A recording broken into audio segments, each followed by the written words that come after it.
Hi, എല്ലാവർക്കും നമസ്കാരം. ഇന്ന് ഞാൻ കുക്ക് ചെയ്യാൻ പോകുന്നത് പൊറോട്ടയാണ്. തൈരൊക്കെ ഉപയോഗിച്ചുള്ള ഒരു പൊറോട്ട. വളരെ ടേസ്റ്റിയാണ്, വളരെ ന്യൂട്രീഷ്യസ് ആണ്, പിന്നെ വളരെ പെട്ടെന്ന് ഉണ്ടാക്കാനും പറ്റും. ഇത് കഴിക്കാനായിട്ട് കറിയുടെ ഒന്നും ആവശ്യമില്ല. അച്ചാറൊക്കെ കൂട്ടി കഴിക്കാൻ പറ്റുന്ന ഒരു പൊറോട്ട. ബ്രേക്ക്ഫാസ്റ്റിനൊക്കെ ഉണ്ടാക്കാൻ പറ്റും. അപ്പം നമുക്കിത് ഉണ്ടാക്കുന്നതിനായിട്ട് എന്തൊക്കെയാണ് ആവശ്യമെന്ന് നോക്കാം. ഞാനിവിടെ ഗോതമ്പ് പൊടി കൊണ്ടാണ് പൊറോട്ട ഉണ്ടാക്കുന്നത്. അതിനായിട്ട് 1.5 കപ്പ് ഗോതമ്പ് പൊടി എടുത്തു വെച്ചിട്ടുണ്ട്. പിന്നെ 1 കപ്പ് തൈര് എടുത്തിട്ടുണ്ട്. പിന്നെ ഒരു ചെറിയ സവാള കൊത്തി അരിഞ്ഞത് വേണം. 2 ടേബിൾ സ്പൂൺ മല്ലിയില ചെറുതായിട്ട് അരിഞ്ഞത് വേണം. 4 പച്ചമുളക് ചെറുതായിട്ട് അരിഞ്ഞതും അല്പം പുതിനയുടെ ഇലയും. പിന്നെ മസാല പൊടികളിൽ നമുക്കൊരല്പം മുളക് പൊടി വേണം, മഞ്ഞൾ വേണം, അല്പം ചാട്ട് മസാല വേണം. ഇനി ഇച്ചിരി അയമോദകം വേണം. ഇപ്പൊ അയമോദകം നിങ്ങളുടെ കയ്യിൽ ഇല്ലെന്നുണ്ടെങ്കിൽ ജീരകം ഇട്ടാലും മതി, ചെറിയ ജീരകം. ഇത് കസൂരിമേത്തിയാണ്. ഒരല്പം കസൂരിമേത്തി ഇടുവാണെങ്കിൽ നല്ലൊരു ടേസ്റ്റ് ആയിരിക്കും. 1 ടേബിൾ സ്പൂൺ ഓയിൽ വേണം. ഞാനിപ്പോൾ സൺഫ്ലവർ ഓയിലാണ് എടുത്തിരിക്കുന്നത്. ഒരല്പം നെയ്യ് വേണം. പിന്നെ ഉപ്പും വേണം. ഇനി നമുക്ക് ഇതെങ്ങനെയാണ് ഉണ്ടാക്കുന്നതെന്ന് നോക്കാം. നമുക്കിനി ഒരു വലിയ പാത്രം എടുത്തിട്ട് അതിലേക്ക് തൈര് ഒഴിച്ചു കൊടുക്കാം. ആ കൂടെ തന്നെ എടുത്തു വെച്ചിരിക്കുന്ന എല്ലാ സാധനങ്ങളും കൂടെ ഇട്ട് കൊടുക്കാം.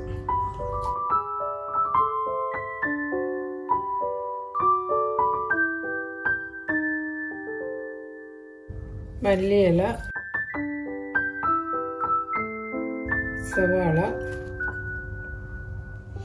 പച്ചമുളകും പുതിനയുടെ ഇലയും, പിന്നെ ആവശ്യമായ ഉപ്പും. ഞാനൊരു 3/4 ടീസ്പൂൺ ഉപ്പ് ഇപ്പോൾ ഇട്ടിട്ടുണ്ട്. ഇനി നോക്കാം, പിന്നെ ആവശ്യമുണ്ടെങ്കിൽ പിന്നെ ആഡ് ചെയ്യാം. 1/2 ടേബിൾ സ്പൂൺ എണ്ണ.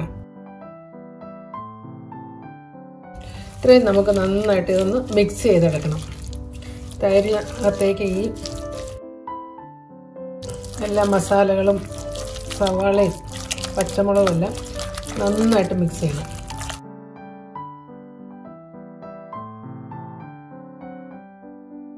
ഇനി നമുക്ക്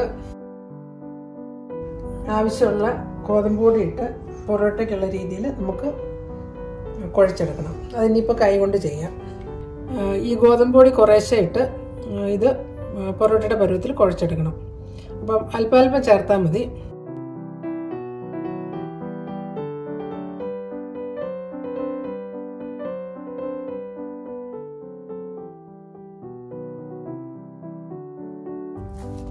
ഞാനിവിടെ 1 കപ്പ് തൈരാണ് എടുത്തത്. അത് 170 ഗ്രാം തൈരായിരുന്നു.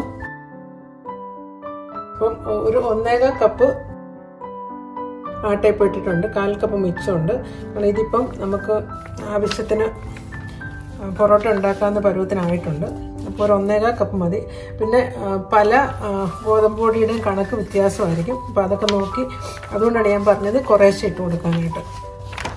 ഇനി ഇത് നന്നായിട്ട് കൈ കൊണ്ട് നീഡ് ചെയ്ത് നല്ല സോഫ്റ്റ് പരുവത്തിലാക്കണം.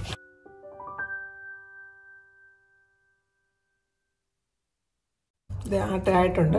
ഇനി ഇതൊരു ശകലം എണ്ണ മേളിൽ പുരട്ടി ഒരു 10-15 മിനിറ്റ് അത് അവിടെ ഇരിക്കട്ടെ. അപ്പോൾ അത് കുറച്ചും കൂടെ നല്ല സോഫ്റ്റ് ആകും.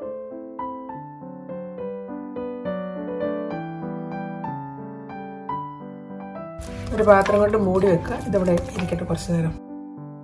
അപ്പം ഇതിനകത്ത് വെള്ളമൊന്നും ചേർത്തിട്ടില്ല.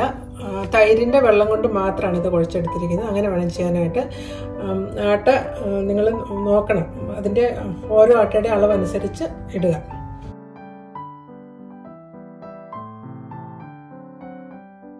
നമുക്ക് ഇത് അടച്ചു വയ്ക്കാം. ഒരു 15 മിനിറ്റ് അതവിടെ ഇരിക്കട്ടെ. ഇപ്പം 15 മിനിറ്റ് കഴിഞ്ഞു. നമുക്കിനി ഇതൊന്ന് തുറന്നിട്ട് ഒന്നുകൂടി ഒന്ന് കൈകൊണ്ട് നന്നായിട്ട് നീഡ് ചെയ്യണം. നല്ല സോഫ്റ്റ് ആയിട്ടുണ്ട്. കൃത്യം നല്ല കണക്കിനാണ്. ഒന്നും കൂടി ഇങ്ങനെ നീഡ് ചെയ്തിട്ട് ചെറിയ ബോൾസ് ഉണ്ടാക്കാം. നമുക്ക് ആവശ്യമുള്ള വലിപ്പത്തിൽ പൊറോട്ട ഉണ്ടാക്കുന്ന പോലെ.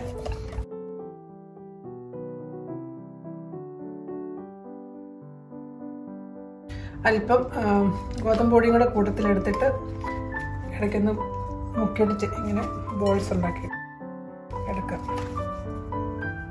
ചപ്പാത്തിയെ കഴിഞ്ഞ് ഇച്ചിരി കൂടെ വലിയ ബോൾസ് വേണം. പൊറോട്ടയ്ക്ക് അതാണ് നല്ലത്. തീർത്ത് കനം കുറച്ചല്ല പൊറോട്ട ഉണ്ടാക്കുന്നത്.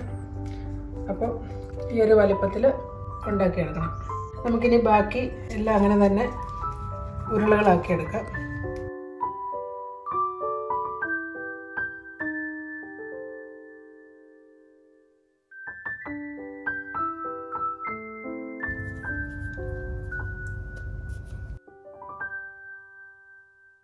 നമുക്കിവിടെ ഈ വലിപ്പമുള്ള 6 ബോൾസ് ഉണ്ട്. ഇപ്പം നമുക്കിനി ഇത് ഓരോന്ന് പരത്തിയെടുക്കാം. ചപ്പാത്തിയെ കഴിഞ്ഞും അല്പം കൂടെ കട്ടിയിലാണ് പരത്തേണ്ടത്. ഇതുപോലെ ഒരു ഉരുള എടുത്തിട്ട് ഒന്ന് ഈ പൊടിയിൽ ഡസ്റ്റ് ചെയ്യണം. ഇങ്ങനെ ഒന്ന് ചെയ്തിട്ട് പതുക്കെ പരത്തിയെടുക്കണം.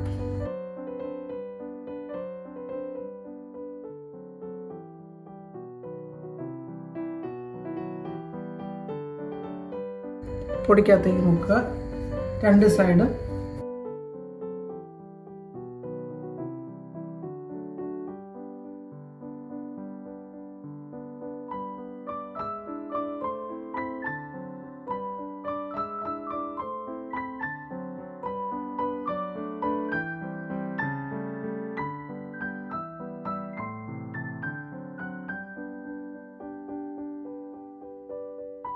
നമുക്കിനി ഒരു പാൻ ചൂടാക്കി ഇത് ഓരോന്നായിട്ട് നമുക്ക് ചുട്ടെടുക്കാം.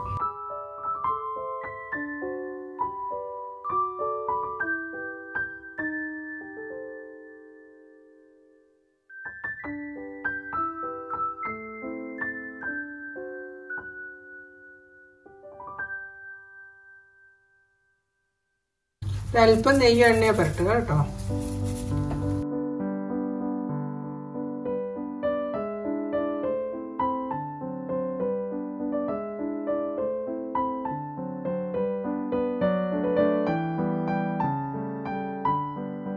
ഇങ്ങനെ എല്ലാ സ്ഥലത്തും ഒരു ബ്രൗൺ സ്പോട്ട് വരുമ്പോൾ നമുക്ക് എടുക്കാം. ഇച്ചിരി കൂടി ഒന്ന് മൊരിഞ്ഞോട്ട് നന്നായിട്ട്.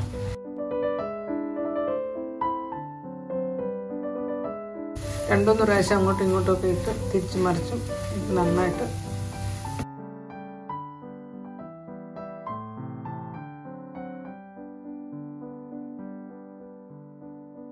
ഒന്ന് രണ്ട് പ്രാവശ്യം അങ്ങോട്ടും ഇങ്ങോട്ടും ഒക്കെ മറിച്ചിട്ട് ഇത് നല്ല ബ്രൗണിഷ് കളറാകണം. ബ്രൗണിഷ് സ്പോട്ട് വരണം. അപ്പോഴാണ് അത് നന്നായിട്ട് പൊറോട്ട നന്നായിട്ട് ക്രിസ്പി ആകത്തുള്ളൂ. ഇനി നമുക്കിത് എടുക്കാം. ഇതിപ്പോൾ ഇവിടെ ആയിട്ടുണ്ട്.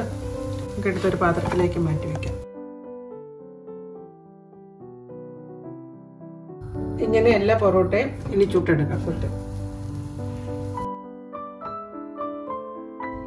അങ്ങനെ നമ്മുടെ തൈരിൻ്റെ പൊറോട്ട ഇവിടെ റെഡി ആയിട്ടുണ്ട്. ഇത് വളരെ വേഗം ഉണ്ടാക്കാൻ പറ്റുന്നതാണ്. അതുപോലെ തന്നെ അച്ചാറിൻ്റെ കൂടെയൊക്കെ നമുക്ക് കഴിക്കാനും പറ്റും. ബ്രേക്ക്ഫാസ്റ്റിനും ഒക്കെ ഇത് വളരെ വേഗം ഉണ്ടാക്കാം. പിന്നെ നല്ല ഫില്ലിങ്ങുമാണ്. രാവിലെ ഓഫീസിലൊക്കെ പോകേണ്ടവർക്ക് ഇത് വേഗം ഉണ്ടാക്കി കഴിച്ച് ഇച്ചിരി അച്ചാറിൻ്റെ കൂടെയൊക്കെ കഴിച്ച് കഴിഞ്ഞ് കഴിഞ്ഞാൽ നല്ലൊരു ഫില്ലിംഗ് ആയിട്ടുള്ള ബ്രേക്ക്ഫാസ്റ്റാണ്. അപ്പോൾ നിങ്ങളെല്ലാവരും ഇതുണ്ടാക്കി നോക്കണം. എന്നിട്ട് കമൻറ്റ്സ് അറിയിക്കുക. പിന്നെ എൻ്റെ ചാനൽ സബ്സ്ക്രൈബ് ചെയ്യാത്തവരുണ്ടെങ്കിൽ ചെയ്യുക. പൊറോട്ട ഉണ്ടാക്കി നോക്കിയിട്ട് ഇഷ്ടപ്പെട്ടെങ്കിൽ ലൈക്കും ഷെയറും ചെയ്യുക. Thanks for watching my channel.